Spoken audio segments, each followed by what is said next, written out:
Hello and welcome back to our channel. So today in this video we are going to learn about how you can start a conversation in the Field app.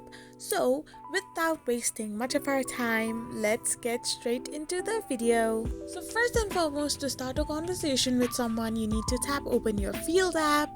Once your Field app gets opened up, you can simply tap on the like button and get connected with your possible partner. Now you need to simply press on the send a message option, and once you do so, you will end up in this kind of page. So you can tap on the profile of any other person, or you can even chat with them. So in this way, when you press on your mutuals or you have already a person whom you have connected with, you can start a conversation on your Field app.